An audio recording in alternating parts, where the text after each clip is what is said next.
Hi friends, இன்றைக்கி என்ன செய்ய போகிறோன்னா ஒரு ஸ்வீட் ரெசிபி தான் செய்ய போகிறோம். அதுவும் வைரலாக போயிட்டுருக்கிற திராமிசு தான் பண்ண போகிறோம்.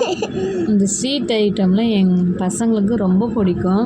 அதனால எப்படியாவது எதனா ஒரு ஸ்வீட் செஞ்சு கொடுத்துட்டோம், பசங்களுக்கு நல்லா விரும்பி சாப்பிடுவாங்க. அது எப்படி பண்ணலான்னு பார்க்கலாமா? வாங்க. ஒரு மிக்ஸி ஜாரில் லோ ஃபேட் பன்னீரை எடுத்துக்கிட்டு அதில் ஹனி போடணும். ஹனி போட்டு மில்க் மெய்ட் போடணும். மில்க் மெய்டு கொஞ்சம் நிறையவே நான் போட்டுக்கினேன். ஹனியும் நிறையவே போட்டுக்கினேன். நல்லா ஸ்வீட்டாக இருந்தால் நல்லாயிருக்கும். நானும் விரும்பி சாப்பிடுவேன். நல்லா மில்க் மெய்டு போடணும். மில்க் மெய்டு நிறையா போட்டேன். அந்த டின்னில் ஊற்றலை, ஸ்லோவாக வந்தது.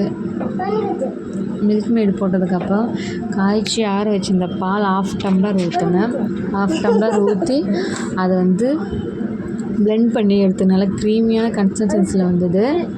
அதுக்கப்புறம் காஃபி பவுட்ரும் ஹாட் வாட்ரு அது ரெண்டுத்தையும் கலந்து ரஸ்க்கு வாங்கினோம். நாங்கள் ரஸ்க்கு என்னாச்சுன்னா தம்பி காலையில் போட்டு நல்லா மிதிச்சுட்டேன். நல்லா தூள் தூளாக ஆகிடுச்சு. அதனால் தேடிட்டு இருந்தேன் எந்த ரஸ்க்கு முழுசாக இருக்கோ அதை வைக்கிறதுக்கு.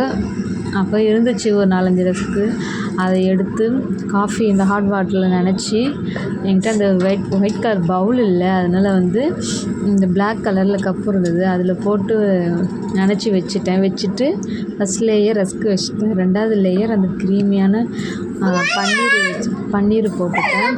அதுக்கப்புறம் மறுபடியும் ரஸ்க்கு அந்த காஃபி பவுடரில் நனைச்சி மறுபடியும் லேயராக அடுக்கிட்டு இருந்தேன். அதில் லேயர் வைக்கிறதுக்கு பத்தல் நானே இப்படி அட்ஜஸ்ட் பண்ணி வச்சுட்டு மறுபடியும் அந்த க்ரீமியை எடுத்து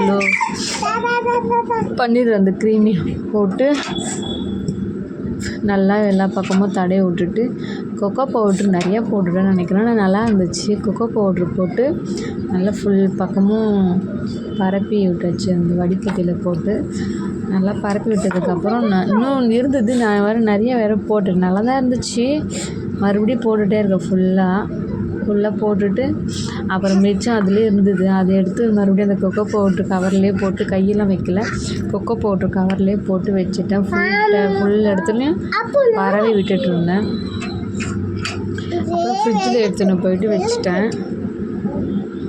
ஃப்ரிட்ஜில் வச்சதுக்கப்புறம் நான் ஃப்ரிட்ஜில் வச்சதுக்கப்புறம் போய் பாப்பாவை ஸ்கூல்லேருந்து இட்டுன்னு வர போயிட்டேன். அப்புறம் வந்தோடனே அம்மா என்ன பண்ணி வச்சுருக்கீங்கன்னு கேட்டால், பண்ணி வச்சுருக்கேன்னா அவள் தான் வீடியோ எடுக்கிறா.